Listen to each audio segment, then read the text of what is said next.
Hello everybody and welcome to Mr. Ed Draws. This is episode 6 of season 1 and I'm going to show you how to draw a pine tree.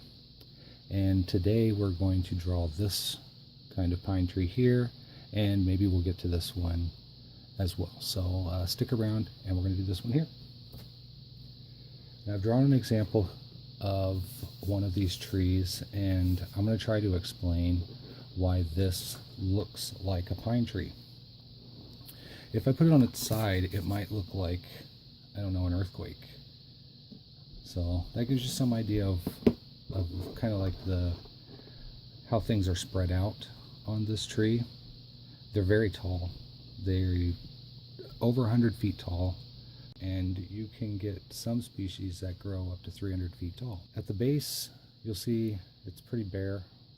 It's because there are probably limbs that grew out here, but they were torn off by snow that accumulates high up in the mountains, several feet.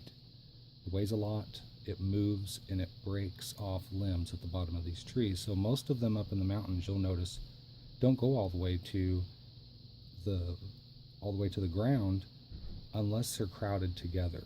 And when they're crowded together, sometimes the snow can't get in there as deep, and when it does, it doesn't move as well, so it doesn't tear the limbs off. So if you're drawing a tall top of a mountain, these are the kinds of pine trees that you're going to see in the distance. So, you know, they're basically just sticks poking up, just short strokes, narrow if you can make them at the top, and then just getting a little bit thicker. That's the secret, and you just keep doing that again and again. So when you're looking at these trees close up, they're really pretty to put in a picture in the foreground to kind of give you some highlight, a subject for the viewer to look at that will help catch the eye, and then give them something to move through the picture into, like stuff in the background. But in this episode, we're going to learn how to draw this tree, and specifically we're going to learn how these branches are drawn. So one of the first strokes that I use when I'm drawing these trees, and I'll use the most, is this.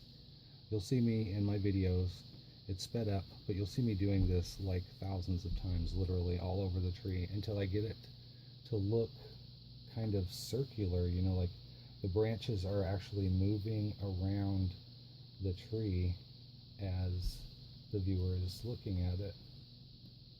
And you just do that all the way up the tree. Now, I'm not going to set and put branch by branch in there, but you want to keep these directions, these movements, whenever you're throwing in branches, and eventually you'll have something that looks okay.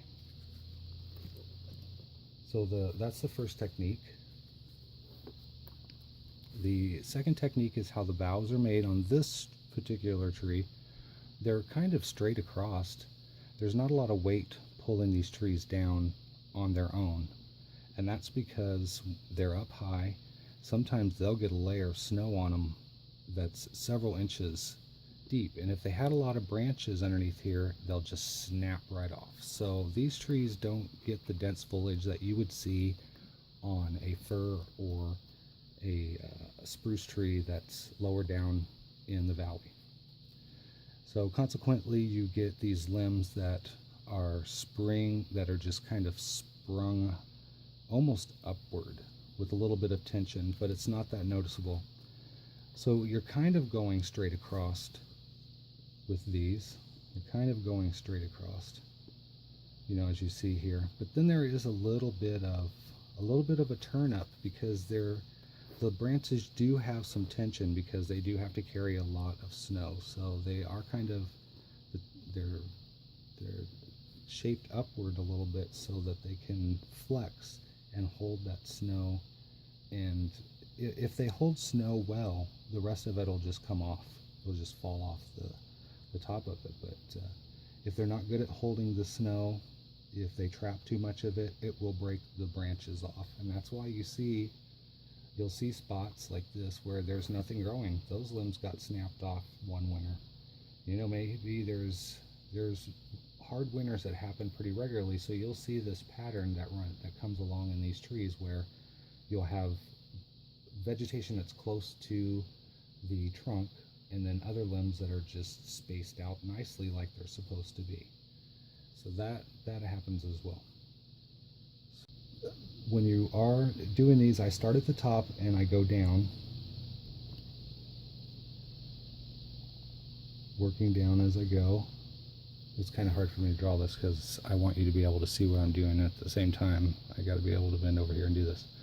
So you're just going across, and they get kind of thicker toward the trunk and more sparse out at the end. And if you have a really sharp pen, you can get a lot of detail in terms of texture if you just kind of flick out the ends like that. And remembering to add some of those years where there was a lot of snow, where the limbs got broken off. And then that's pretty much a pine tree. This one, you would expect there to be limbs down here, but we'll say it was a really hard winter and those just didn't make it, so they got cleaved completely off. This is really simple and fast, just to demonstrate, and you can see it still looks like a pine tree. So if you pick up a dry erase pen and you follow the techniques and you just kind of watch me as I do this, you should be able to put it together. If you are more dedicated, you will be able to do something a little bit more intricate, and you can get more and more and more evolved until you come up with something that looks, sort of like that. So good luck with you and making your pine trees. Please continue to watch this series, and I'll show you more trees. And as well, I have such a great time doing these videos, so if you do enjoy watching them, please help support me. Click the subscribe, click the like, and I'll continue to do these for you. Good luck, and welcome to the Mr. Ed Draws family.